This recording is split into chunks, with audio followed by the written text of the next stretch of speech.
Arquivo Guaíba. Apresentação: Marcelo Salzano.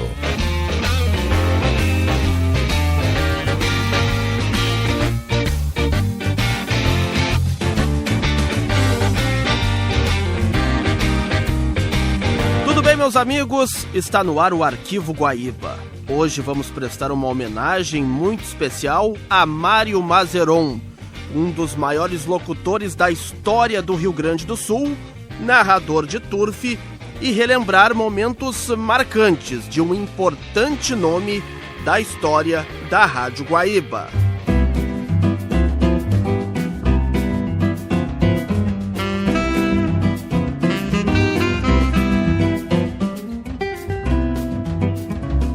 Mário Mazeron nos deixou no dia 5 de outubro de 2008 aos 54 anos, vítima de câncer.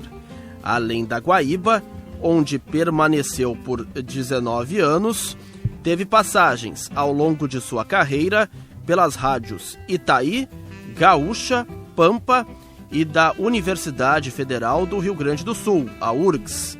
Também atuou na Folha da Tarde nos anos 70, como cronista de turf, além, é claro, da narração nas corridas. A partir de agora, vamos relembrar momentos históricos de Mazeron, aqui na Guaíba. Vamos a 28 de fevereiro de 1999 e a última edição do Correspondente Renner na sua voz. E atenção, ouvintes, vai falar o Correspondente Renner. Aqui fala o Correspondente Renner, um serviço das organizações Renner editado pelo Departamento de Jornalismo da Rádio Guaíba em colaboração com o Correio do Povo. Essas foram as principais notícias das últimas horas. Invasão diária da Gerasul em Catuípe pelo MST não surpreende o governo do estado. Senador Antônio Carlos Magalhães afirma que o presidente Fernando Henrique Cardoso está enfraquecido. Principais estados do Brasil acumulam R$1,5 bilhão de reais em dívidas atrasadas com fornecedores e prestadores de serviços. Você procura rendimento garantido para seu dinheiro? Aplique-o em CDB do Banco Renner. A sua preferência é a nossa conquista. Marechal Floriano 185, 6º andar, telefone 224-4544. Gravataí. 24 mil veículos deixaram o litoral norte pela Freeway com destino a Porto Alegre e região metropolitana. Foram registrados 3 acidentes sem vítimas. No momento, passam pelo posto da Polícia Rodoviária 79 carros por minuto. Na RS 30 e Estrada do Mar se deslocam 40 veículos por minuto. No posto de Viamão passam 25 carros por minuto. Torres. O secretário estadual do Turismo informou que no próximo veraneio deverá haver quantidade maior de eventos no litoral norte, como shows e manifestações artísticas e culturais com apoio do governo do estado. Milton Zuanazzi avaliou como positivo o aumento de 40% no número de veranistas em relação ao ano passado. Segundo ele, o tempo bom e o mar limpo contribuíram para este resultado, além da desvalorização cambial que atraiu turistas argentinos e uruguaios. Zuanazzi lamentou que o dado negativo tenha ficado por conta dos problemas na área de segurança pública. O secretário reconheceu o aumento da criminalidade neste verão, mas ressaltou que a ação policial foi eficiente. Porto Alegre. A capital gaúcha será a primeira cidade a sediar a 5ª edição do Salão do Estudante 99, que será realizado no dia 11 de março no Centro de Eventos da PUC. O salão ocorrerá em 7 capitais até o dia 26 de março. Este é o maior evento na área de educação internacional da América Latina, oferecendo possibilidade de estudos no exterior, características de cursos e custos adequados à condição financeira dos interessados. Segundo os organizadores, mais de 230 instituições de ensino de 16 países estarão participando. São Paulo. O prefeito de Porto Alegre afirmou que o Partido dos Trabalhadores vai deixar de criticar apenas as políticas econômicas do governo federal e passar a questionar a legitimidade do presidente Fernando Henrique Cardoso. Raul Ponte participou do Encontro Nacional do PT, encerrado hoje em São Paulo. Ele acrescentou que o enfrentamento será mais unitário e coeso por parte de todos os partidos de oposição às políticas suicidas conduzidas pelo presidente. Ponte disse ainda que o encontro estabeleceu um cronograma de lutas para as prefeituras reaverem as perdas sofridas nos últimos anos com a Lei Candir e o Fundo de Estabilização Fiscal. O prefeito informou que foi aprovada a moção de apoio à moratória adotada pelo governo de Minas Gerais através de Itamar Franco. Porto Alegre. O governador Olívio Dutra vai reunir amanhã a bancada federal gaúcha para mostrar como será o endividamento do Estado e discutir as retaliações sofridas por parte da União. O governador quer garantir também apoio político nas negociações com o governo federal. Boa parte da bancada federal do PMDB e o senador José Fogaça afirmaram que não participarão do encontro. Já o senador Pedro Simão confirmou sua presença, lembrando que no governo de Antônio Brito as bancadas federais do PT e do PDT apoiaram as propostas do ex-governador. Olívio Dutra tem audiência marcada para terça-feira com o presidente Fernando Henrique. Belo Horizonte. O governador de Minas Gerais, Itamar Franco, irá amanhã a Brasília. Na terça-feira, ele participará de encontro com os senadores do PMDB no Senado Federal. A possibilidade de Itamar ter encontro com o presidente Fernando Henrique está condicionada à suspensão do bloqueio de contas e de créditos de Minas pelo governo federal. Brasília. A decisão do Senado de votar apenas na quarta-feira a indicação de Armínio Fraga para a presidência do Banco Central desagradou a equipe econômica do governo. Inicialmente, o presidente da Casa, Antônio Carlos Magalhães, disse que a votação seria realizada na terça-feira. Isso permitiria que Armínio Fraga fosse empossado no dia seguinte e pudesse presidir a reunião do Comitê de Política Monetária que fixa a taxa de juros. A expectativa no mercado para este encontro é grande, porque se espera a alta dos juros para conter a pressão inflacionária. Com a decisão do Senado, a reunião do Copom será dirigida pelo presidente interino do Banco Central, Demóstenes Pinho Neto. Brasília. Os contribuintes poderão fazer a declaração do Imposto de Renda 99 pela internet. A medida começa a valer a partir de amanhã. Rio. 11 ex-moradores do Palace 2, prédio que caiu no Carnaval de 98, matando 8 pessoas, chegam a Orlando, nos Estados Unidos, amanhã para fazer protesto contra o construtor do edifício, o ex-deputado Sérgio Naia. A manifestação será em frente ao condomínio Sand Lake Towers, de propriedade de Naia. Os ex-moradores pretendem distribuir panfletos e mostrar faixas em inglês e espanhol denunciando os problemas ocorridos no Brasil e alertando os americanos para a falta de segurança dos prédios que o ex-deputado constrói. Bagdá. Aviões americanos bombardearam o oleoduto usado pelo Iraque para exportar petróleo, interrompendo o fluxo do combustível. A informação é do ministro do petróleo iraquiano, Amer Mohamed Rashid. Segundo ele, o ataque à estação de bombeamento matou 2 operários e uma criança.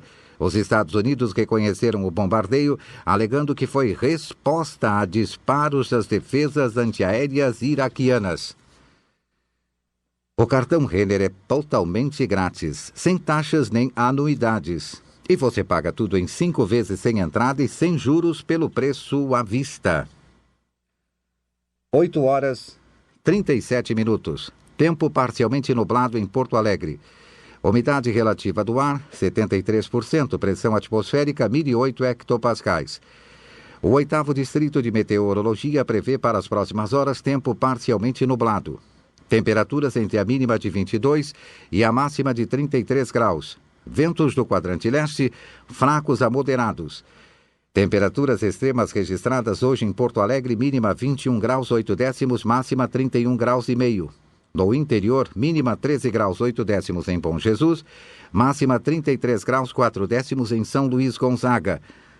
Agora na Rua Calda Júnior, 27 graus 4 décimos. E atenção para as últimas notícias. Catuípe. O coordenador estadual do Movimento dos Sem Terras disse que a situação é de tranquilidade no acampamento do MST no interior do município de Catuípe. A área foi invadida no início desta manhã por 1.300 famílias de colonos sem terras. De acordo com José Sensi, Até o momento, nenhuma autoridade política ou policial fez contato com os acampados. Ele informou que entre os ocupantes há 28 pessoas oriundas do município de Itá, em Santa Catarina, e que fazem parte do movimento dos atingidos pelas barragens de Itá e Machadinho. De acordo com a Secretaria da Agricultura, a área invadida estava destinada a assentar as famílias desalojadas pela construção da barragem da usina da Eletrosul. José Sense afirmou que um dos objetivos da invasão é agilizar a utilização das terras para fins de reforma agrária. Porto Alegre. O superintendente do INCRA no Rio Grande do Sul considerou natural a invasão de terras por colonos ligados ao MST em função das ações e estratégias desenvolvidas durante os últimos anos. Paulo Emílio Barbosa acredita que a intenção das ocupações é provocar situação propícia para futuros cadastramentos. Segundo Barbosa, o INCRA não quer mais que o sem terra faça invasões para ter acesso ao seu lote de terras. O superintendente adiantou que esta questão e o caso específico da ocupação de Catuípe serão levados à reunião que ocorre no dia 8 de março em Brasília, com a participação do ministro da Reforma Agrária, Raul Jungmann, do presidente do INCRA, Milton Seligman, e diversos setores do governo federal. Porto Alegre. O secretário da Agricultura viaja amanhã até o município de Catuípe para verificar em que condições ocorreu a ocupação de terras pelos integrantes do MST.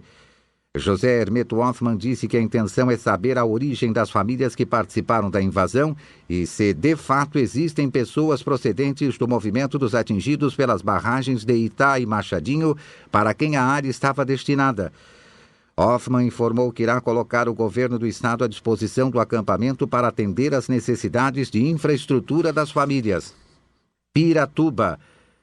A empresa catarinense Gerasul, proprietária dos 1.200 hectares invadidos pelas famílias de colonos sem terras no município de Catuípe, vai entrar nesta segunda-feira com um pedido de reintegração de posse na comarca de Ijuí. A informação é do gerente do Departamento de Reservatórios da empresa. Flávio Lima disse ainda que a área, além de ser produtiva, estava destinada ao assentamento das famílias que foram desalojadas em função da construção das barragens nas usinas de Itá e Machadinho. Ouça novamente o correspondente amanhã às 9 horas.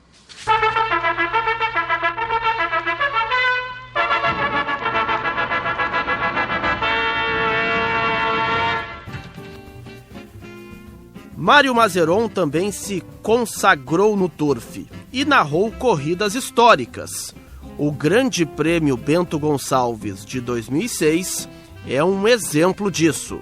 Confira. Amigos do turf, boa noite, boa sorte. Começa o alinhamento para o Grande Prêmio Bento Gonçalves de 2006. Agora todos os competidores alinhados, partidor dos 2.400, pista de areia seca, para usarmos a nomenclatura do Jockey Clube de São Paulo. Todos alinhados e comportados, não correm o 11 e o 12. Atenção, é o Grande Prêmio Bento Gonçalves 2006. O larga aparentemente foi perfeito. E Power Top 10, pelo centro da cancha, para ser mais preciso, lá pela linha 3-4, vai para a primeira colocação, acossado junto à cerca interna por Orient Inexplicable. Nedal e Show vai na terceira colocação com o Classic Hope correndo em quarto. Gary Stevens vai correndo na quinta colocação, passam o disco na primeira volta e começam a contornar a curva da direita. A primeira posição é de Power Top 10, vai correndo na segunda colocação já o Nedal e Show. Orient Inexplicable ficou na terceira colocação. Em quarto vai correndo Classic Hope. Os quatro primeiros vão contornando a curva da direita e entram na reta oposta. Vão atingir o partidor dos 1.500. Power Top 10 traz vantagem pequena de pescoço para Nedal e Show, que corre na segunda colocação. Orient Inexplicable vai aparecendo na terceira colocação. Gary Stevens por junto à cerca interna vai melhorando para a quarta colocação quando atingem a segunda parte da reta oposta. A ponta é de Power Top 10. Ele traz um corpo inteiro de vantagem para Nedal e Show em segundo, com Orient Inexplicable correndo na terceira colocação e tentando voltar para o segundo posto, quando vão abandonando a reta oposta e começam a contornar a curva da esquerda. A ponta é de Power Top Ten, ele traz vantagem escassa para na segunda colocação, retornando o Orient Inexplicable, que vem já tratar dos papéis quando terminam o contorno da curva e entram na reta de chegada. A ponta é de Power Top Ten, entretanto Orient Inexplicable vai forçando e vai se adonando da primeira colocação, vai sacando cabeça de vantagem enquanto outros competidores vão melhorando. Aqui pelo lado de fora, faltando 300 metros, Orient Inexplicable foi para a ponta, vai melhorando aqui por fora. O competidor que nós identificamos como sendo Mata-Leão. É Mata-Leão que vai para a ponta e Papiezuki também briga pelo primeiro posto. Mata-Leão, Papiezuki vão decidir o Bento Gonçalves, cabeça a cabeça, cruzam o disco final. Orient Inexplicable terceiro, depois Lanfan, Gatê, Nedal e Show. Mais atrás chegou Gary Stevens. Posteriormente, Zé Colmeia, Power Top Ten e Classic Hope na última colocação. Portanto, Papiezuki e Mata-Leão vão decidir o Grande Prêmio Bento Gonçalves no Photoshop, porque a chegada foi muito disputada. Assim que tivermos o resultado da chapa fotográfica, voltaremos a chamar. Ok, Geraldo? Ok, Garcia? Mário Mazeron com o resultado oficial do Grande Prêmio Bento Gonçalves, Mazeron. Ok, Fiorim, foi confirmado o páreo, o placar levantado ao público. Não foi necessária a intervenção do Photoshop. Os juízes de chegada optaram de imediato pela vitória do número 9, Mata-Leão, com o Tiago Josué Pereira, jockey radicado no Rio de Janeiro.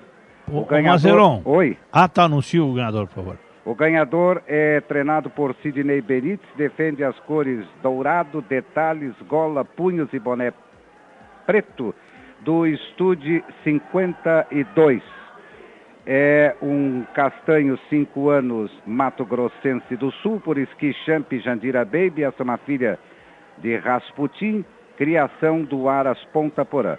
Consequentemente, Papiezuki foi o segundo colocado, número 7, em terceiro Orient Inexplicable, número 1, em quarto 10 Lanfan Gatê, em quinto número 5 o Crane Falcon. O favorito Power Top Ten não passou do penúltimo lugar.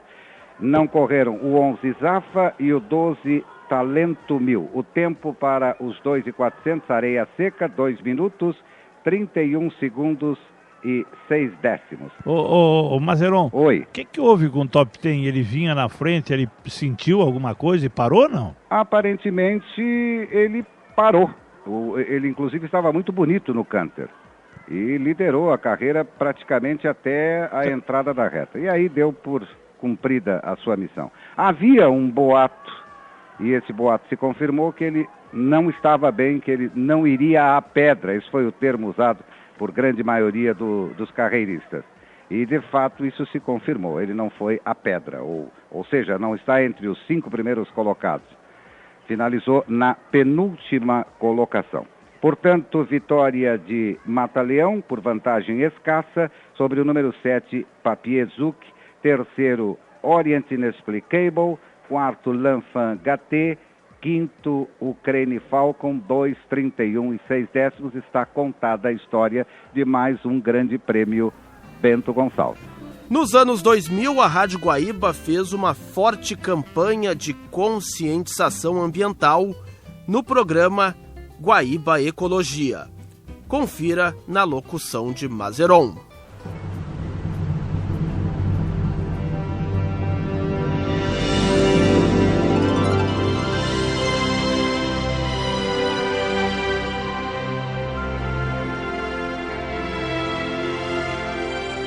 Acabo de fazer 50 anos, mas minha aparência é de uma pessoa de 70. Tenho sérios problemas renais porque bebo pouca água. Penso que me resta pouco tempo. Hoje sou uma das pessoas mais velhas nesta sociedade. Me lembro quando tinha apenas 5 anos. Tudo era muito diferente. Havia muitas árvores nos parques, as casas tinham bonitos jardins e eu podia desfrutar de um banho de mangueira por 1 hora. Agora, usamos toalhas umedecidas em azeite mineral para limpar a pele. Antes, todas as mulheres exibiam belos cabelos.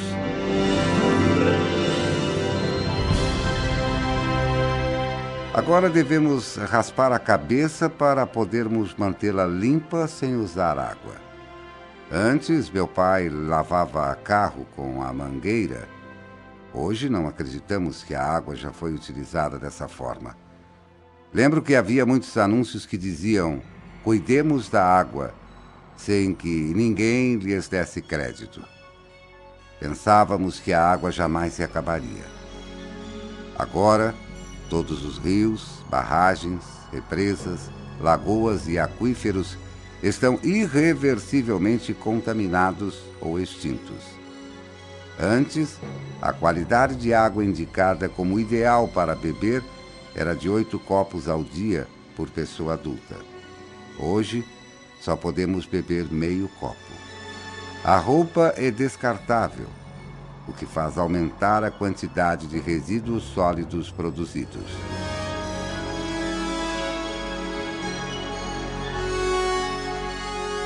Voltamos a usar os poços sépticos, como acontecia na Idade Média, pois a falta de água impede a utilização das redes de esgotamento sanitário. A aparência da população hoje é horrível. Corpos enrugados pela desidratação, cheios de chagas na pele, efeito dos raios ultravioletas, pois o planeta não mais possui a camada de ozônio. As infecções gastrointestinais, enfermidades da pele e das vias urinárias são as principais causas de morte. A indústria está paralisada e o desemprego é dramático. As plantas dessalinizadoras são a principal fonte de emprego e pagam com água potável em vez de salário. Os assaltos por uma garrafa de água são assunto comum hoje em dia nas ruas desoladas.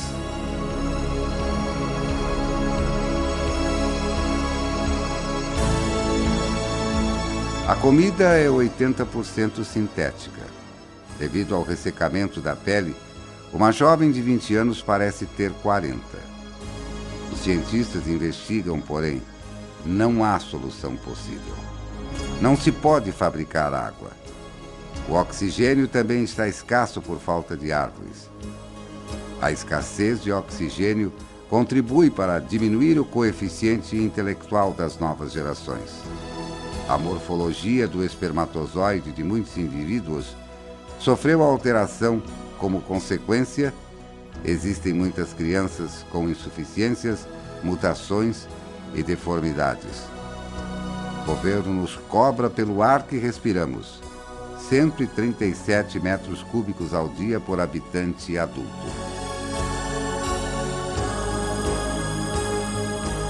As pessoas que não podem pagar são retiradas das zonas ventiladas e estão dotadas de gigantescos pulmões mecânicos, os quais funcionam com energia solar. Não são de boa qualidade, porém se pode respirar. Em alguns países existem manchas de vegetação com seu respectivo rio, o qual é custodiado pelo exército. A água se tornou um tesouro muito mais cobiçado que o ouro ou os diamantes. Entretanto, aqui não há árvores, porque quase nunca chove, e quando chega a se registrar alguma precipitação, a chuva é ácida. As estações do ano foram drasticamente transformadas devido aos testes atômicos e à indústria contaminante do século XX.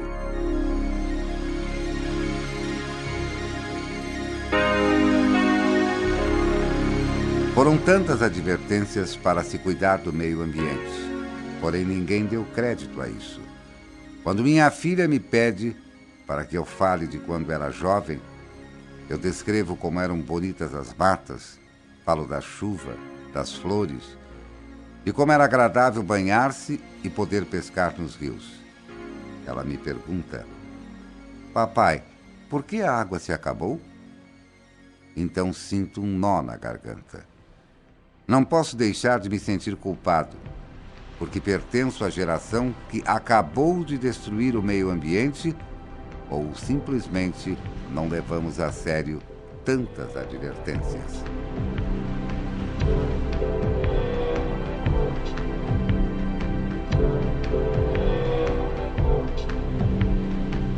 Agora nossos filhos pagam um alto preço e, sinceramente, penso que dentro de muito pouco tempo a vida na Terra já não será possível, porque a destruição do meio ambiente chegou a ponto irreversível. Como gostaria de voltar no tempo e fazer com que toda a humanidade compreendesse isto, quando ainda podíamos fazer alguma coisa para salvar nosso planeta.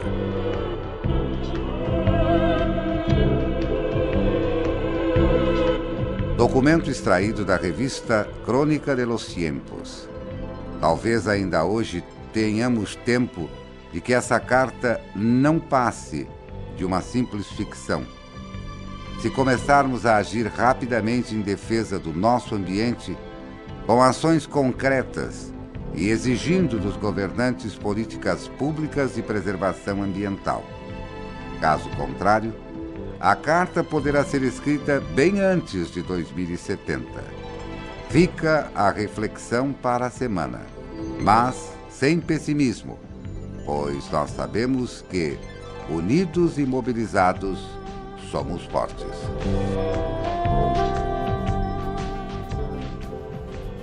Nos anos 90, outra iniciativa da Rádio Guaíba foi a então Literatura Interativa Aplub, com Mário Mazeron e Rui Strelow.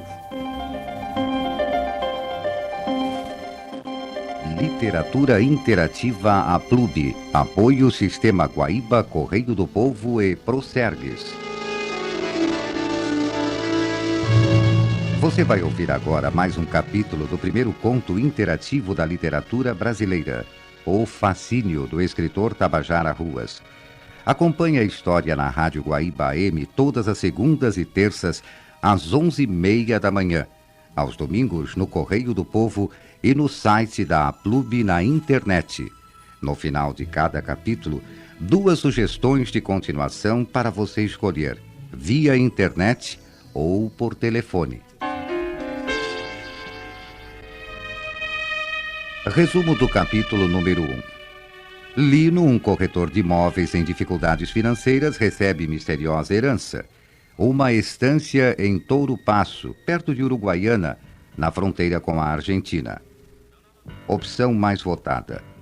A opção de continuidade mais votada foi a que relaciona a mulher dos pesadelos de Lino com a herança.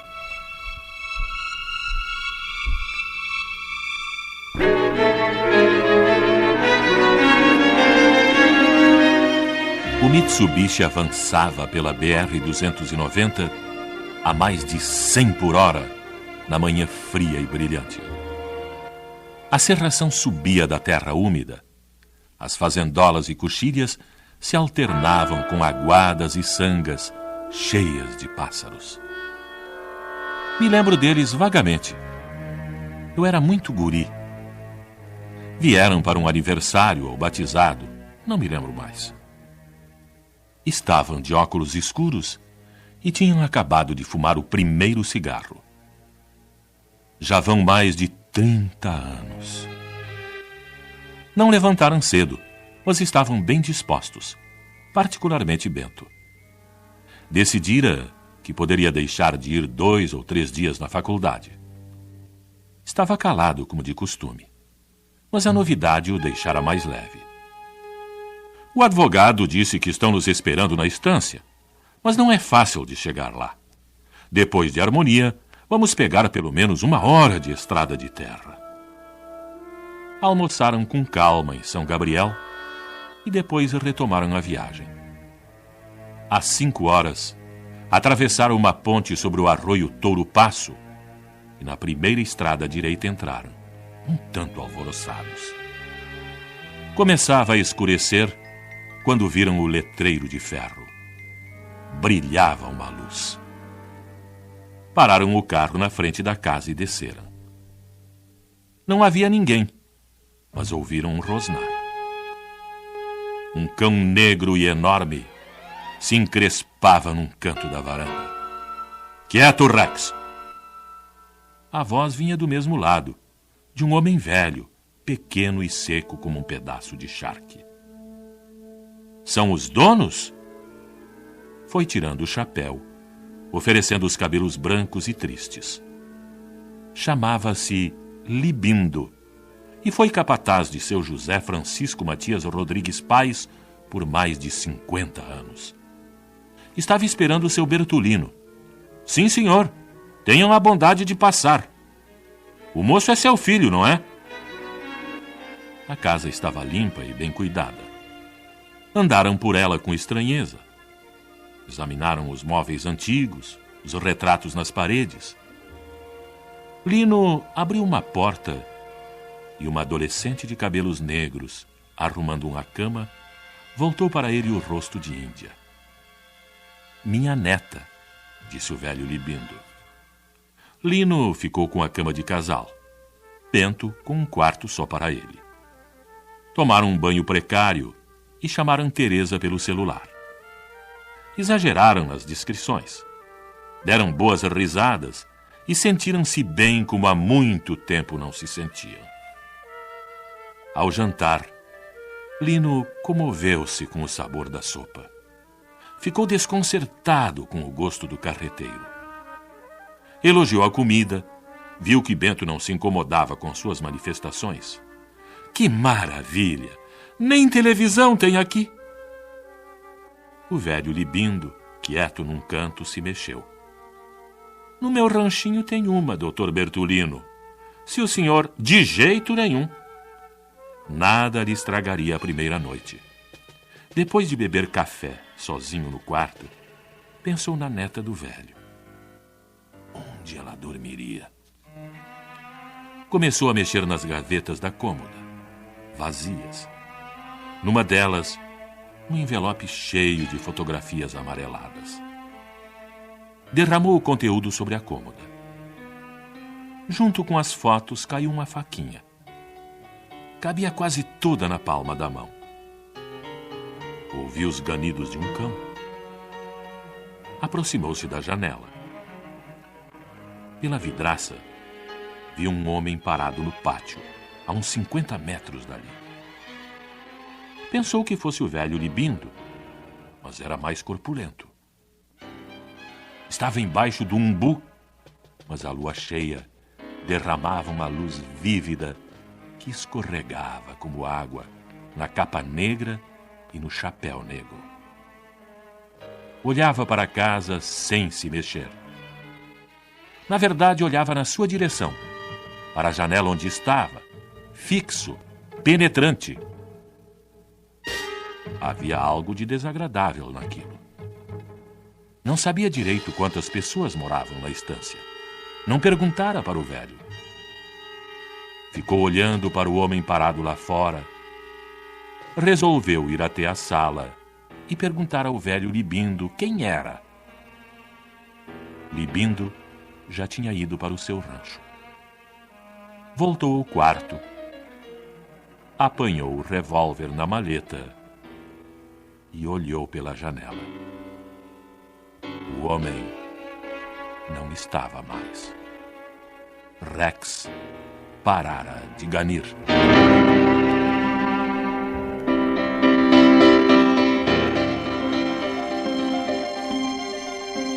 Agora você escolhe como continua esta história. Opção 1. O personagem que apareceu embaixo do umbu deve permanecer um enigma até Lino conhecer melhor a estância e os motivos de tê-la herdado. Opção 2. O personagem é um parente distante, deserdado e que volta para reivindicar sua parte na herança. Participe via internet no endereço http://. www.prosergues.com.br/aplub. Por telefone, disque gratuitamente. Para a opção 1, 051 800 2429. Para a opção 2, 051 800 2430. Literatura Interativa Aplub. Você comanda a história. Apoio Sistema Guaíba Correio do Povo e Prosergues.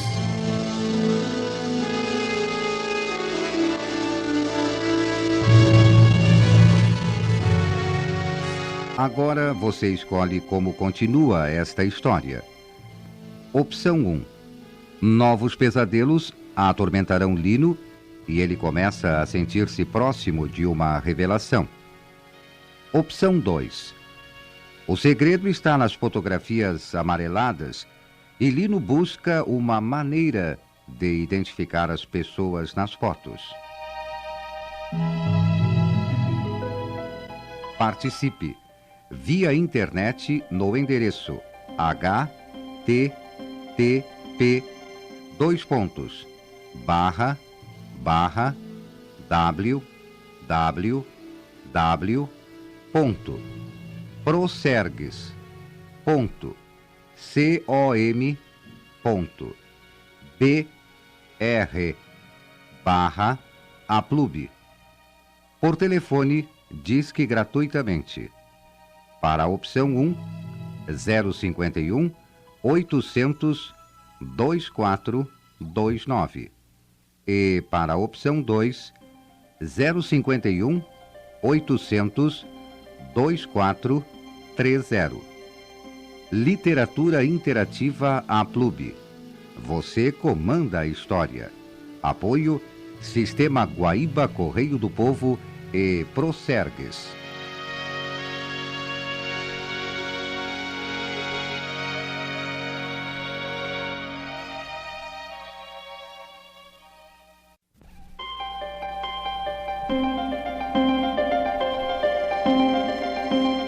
Literatura Interativa Aplub. Apoio Sistema Guaíba Correio do Povo e Prosergues. Você vai ouvir agora mais um capítulo do primeiro conto interativo da literatura brasileira, O Fascínio, do escritor Tabajara Ruas. Acompanhe a história na Rádio Guaíba AM todas as segundas e terças, às 11h30 da manhã. Aos domingos no Correio do Povo e no site da Aplub na internet. No final de cada capítulo, 2 sugestões de continuação para você escolher via internet ou por telefone.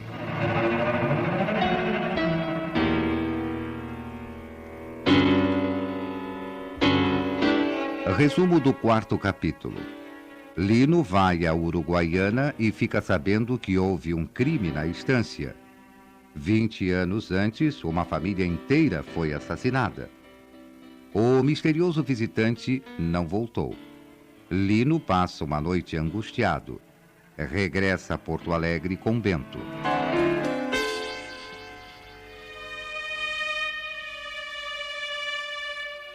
Eu sempre disse que o que esculhamba a tua vida é essa propensão para ficar divagando, ficar fazendo fantasias no ar. Brandini, nariz encostado à vidraça, olha Porto Alegre desfigurada pelo nevoeiro. O escritório ficava num 28º andar. E dali podia-se ver o Guaíba e o céu, escuro e frio. Não foi fantasia. Eu vi alguém, disse Lino. Ontem falei com o governador, disse Brandini. Aproveitei e dei uma espetada nele. Uma espetada? Mostrei essa revistinha de cultura que eles publicam. Mostrei aquele conto cheio de palavrões. E disse, é para isso que você me pede dinheiro? É para esse lixo que a Federação dá apoio e prestígio? E ele? Ficou branco como papel. Lino riu, observado por Bento, sentado numa poltrona. Não convém deixá-lo mal-humorado. Eu sei, mas é bom que ele não esqueça quem manda. Vou lançar minha candidatura à reeleição na federação dentro de 15 dias. E quero ele quietinho no cabresto. Como sempre esteve, disse Bento. Brandino e Lino olharam para ele. É isso aí, guri, disse Brandini. Examinou as fotografias amareladas dos homens a cavalo, os ponchos, os fuzis. Vou mandar isto para o Souza em Livramento. Ele vai dizer bem direitinho quem são. Depois, no bar do Plaza, já no terceiro uísque, Lino percebeu que não acompanhava a conversação com os membros do comitê pró-Brandini. Percebeu que pensava em Touro Passo. No vulto escuro do homem no pátio, nos passos leves, deslizando para perto de si. Chegou em casa tarde. Acordou Teresa. Preciso voltar à estância cedo. Queres vir comigo? Não posso. Tenho reunião no clube. Preciso voltar por quê?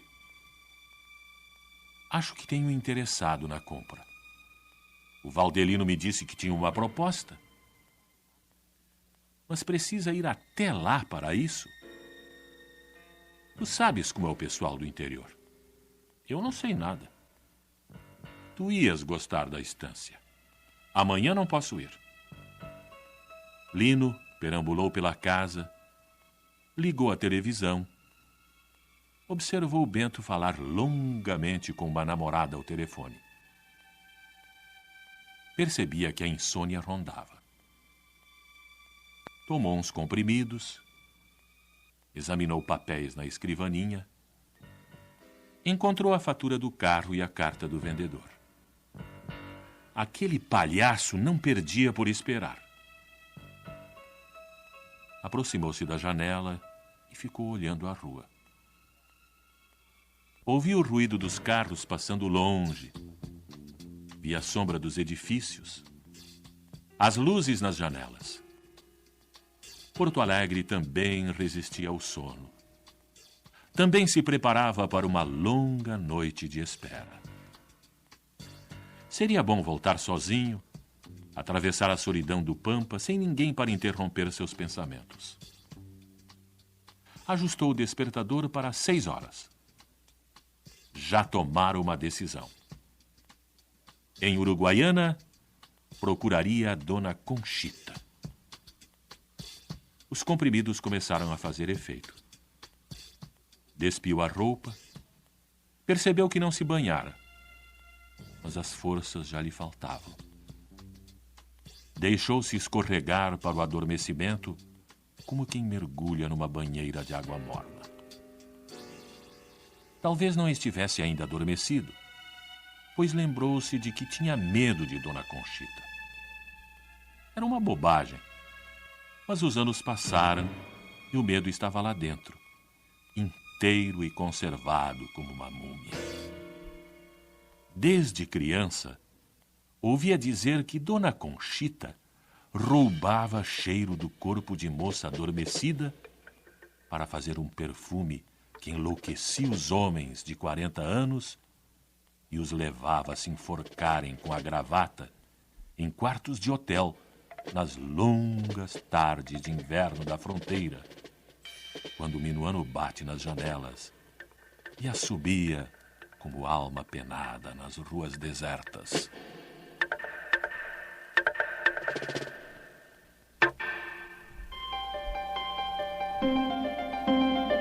Agora você escolhe como continua esta história. Opção 1. Dona Conchita é uma vidente que pode esclarecer alguma coisa a respeito dos fatos que atormentam Lino. Opção 2. As fotografias que Lino deixou com Brandini poderão revelar alguma coisa sobre a misteriosa herança.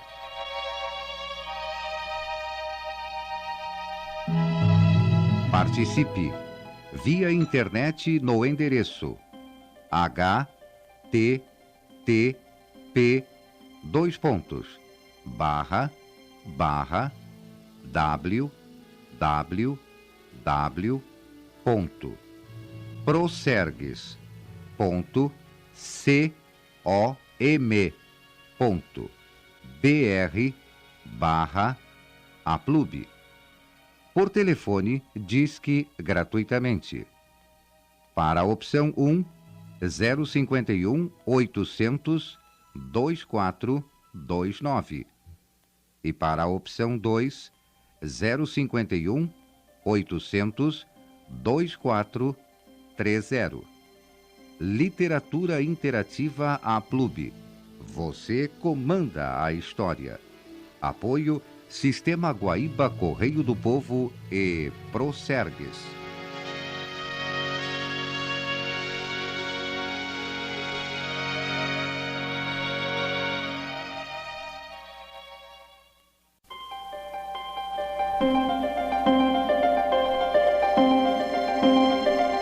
Literatura Interativa Aplube. Apoio Sistema Guaíba Correio do Povo e Procergues. Você vai ouvir agora mais um capítulo do primeiro conto interativo da literatura brasileira, O Fascínio, do escritor Tabajara Ruas. Acompanhe a história na Rádio Guaíba AM, todas as segundas e terças, às 11h30 da manhã. Aos domingos no Correio do Povo e no site da Aplube na internet. No final de cada capítulo, 2 sugestões de continuação para você escolher via internet ou por telefone. Resumo do 5º capítulo. Em Porto Alegre, Lino participa de uma reunião política, mas continua pensando na estância. Resolve voltar à Uruguaiana e consultar Dona Conchita, uma vidente.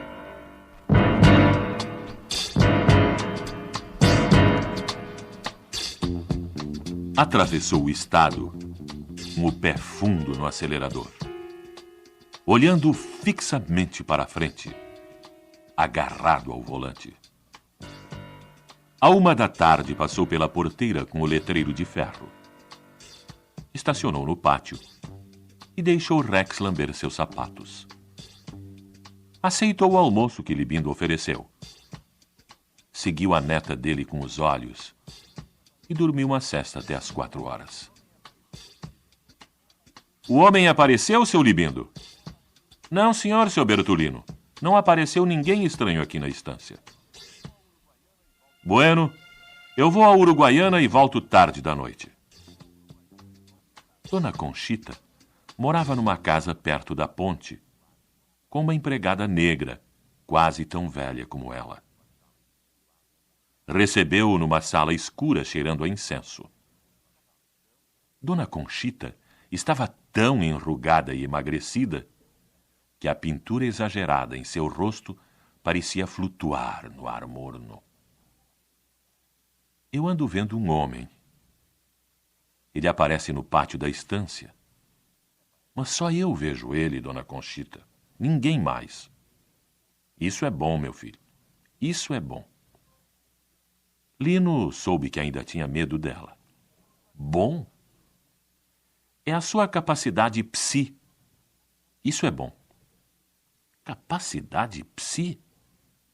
É um dom, meu filho. Todos temos essa capacidade, mas alguns têm mais do que os outros, como tudo neste mundo. Fez um gesto para a empregada. A luz do quarto aumentou sutilmente. Dona Conchita se inclinou sobre a mesa, observou melhor o rosto do cliente. Lino viu o sorriso dela murchar. Como é mesmo seu nome, meu filho? Já lhe disse, Dona Conchita, é Lino. Lino? A velha se transformava. Lino? Afastou o corpo. Que Quem está aí contigo? Comigo? Ninguém. Ela recuou mais, arrastando a cadeira.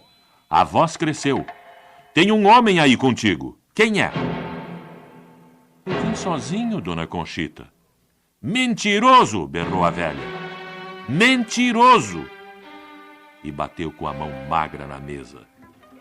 Seu rosto começou a se deformar. Meu Deus! Disse a velha num gemido. Recuou ainda mais. A cadeira caiu. A empregada acudiu, levantou a cadeira e, nesse momento, Dona Conchita começou a gritar como enlouquecida. Fora daqui! Fora daqui! Fora daqui!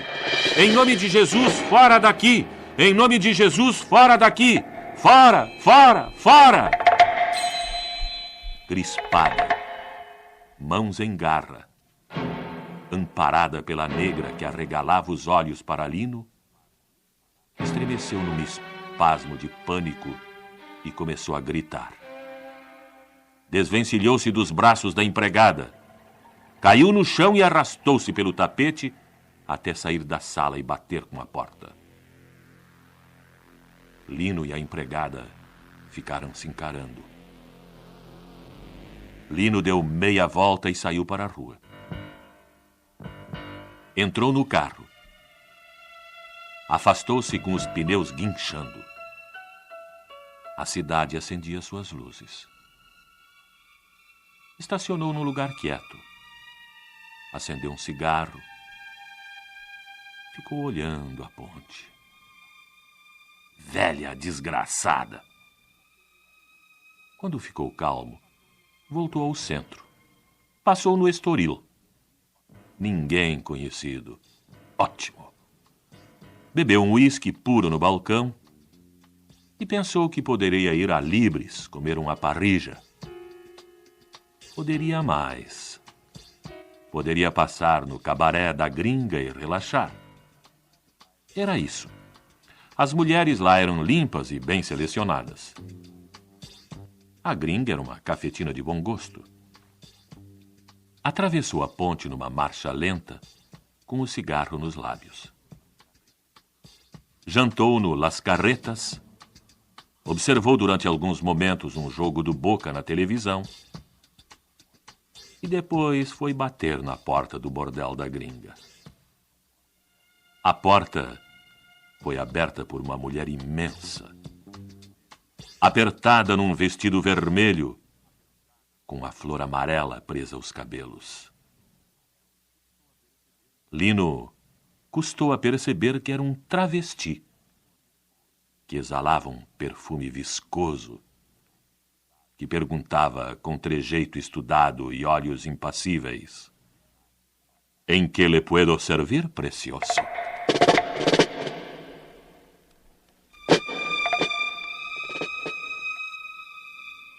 Agora você escolhe como continua esta história. Opção 1. Dona Conchita viu um espírito maligno encostado em Lino, o espírito de alguém interessado em sua família. Opção 2. Essas coisas não existem. O homem misterioso da estância é mesmo um parente deserdado que quer intimidar Lino. Participe via internet no endereço http://www.procergues.com/aplube. Por telefone disque gratuitamente. Para a opção 1, 051 800 2429. E para a opção 2, 051 800 2430. Literatura Interativa Aplube. Você comanda a história. Apoio Sistema Guaíba Correio do Povo e Procergues.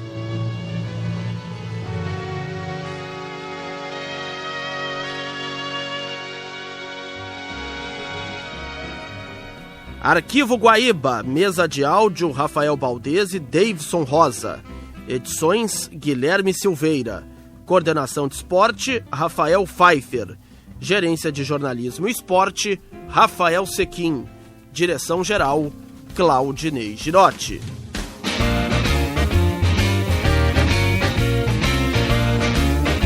Arquivo Guaíba.